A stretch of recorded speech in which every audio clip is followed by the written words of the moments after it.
warahmatullahi wabarakatuh. Dalam video kali ini akan dibahas mengenai tata niaga dan distribusi pemasaran.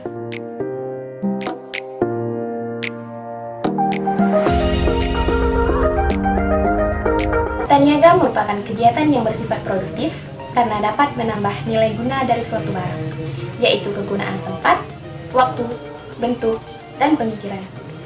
Dengan demikian, tata niaga dapat mempertinggi nilai guna suatu komoditi yang diinginkan konsumen. 3 pendukung yang memegang peranan penting dalam sistem distribusi tata niaga yaitu petani, pengusaha perantara, dan konsumen. Petani adalah pengusaha yang langsung berhubungan dalam proses produksi pertanian. Pengusaha perantara berperan sebagai penyalur produksi pertanian. Dan konsumen merupakan orang terakhir atau pembeli terakhir produk pertanian. Fungsi tata niaga adalah semua jasa-jasa kegiatan dan tindakan-tindakan yang diberikan dalam proses pengaliran barang dari tangan produsen ke tangan konsumen. Fungsi-fungsi tata niaga yang dilakukan oleh pedagang pengumpul dan pedagang besar yaitu fungsi penjualan, fungsi pembelian, fungsi penyimpanan, fungsi transportasi, fungsi pemilihan, fungsi pengemasan, fungsi informasi pasar, dan fungsi pembayaran. Pemasaran adalah sebuah kegiatan bisnis yang bertujuan untuk memberi kepuasan dari barang atau jasa yang diperlukan kepada konsumen atau pemakai.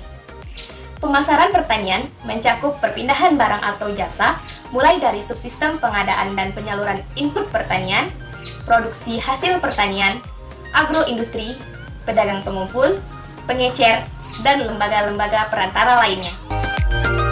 Sebagian besar produsen tidak menjual barang mereka kepada konsumen secara langsung, melainkan terdapat perantara yang melaksanakan beragam fungsi supaya memperlancar arus barang dari produsen ke konsumen. Terdapat 4 mata rantai saluran pemasaran, yaitu yang pertama, saluran tingkat 0 atau Zero Level Channel. Lebih dikenal dengan saluran langsung, di mana produsen langsung menjual barangnya kepada konsumen tanpa perantara sama sekali. Yang kedua, saluran tingkat 1 atau One Level Channel, di mana terdapat satu lembaga perantara yaitu pengecer. Yang ketiga, saluran tingkat 2 atau Two Level Channel, di mana terdapat 2 lembaga perantara yaitu pedagang besar dan pengecer.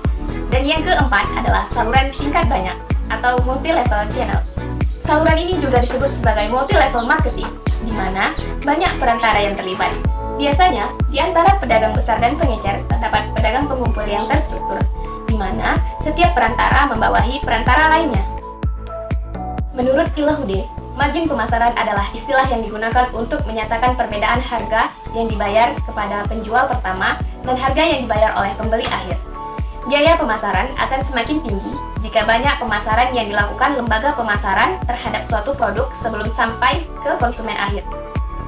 Menurut Sekertawi, faktor-faktor yang dapat sebagai ukuran efisiensi pemasaran adalah keuntungan pemasaran, harga yang diterima konsumen, tersedianya fasilitas fisik pemasaran yang memadai untuk melancarkan transaksi jual beli barang, penyimpanan, transportasi, kompetisi pasar, persaingan di antara pelaku pemasaran. Sekian dari video yang dapat saya tampilkan. Salah dan khilaf mohon dimaafkan. Terima kasih telah menonton. Assalamualaikum warahmatullahi wabarakatuh.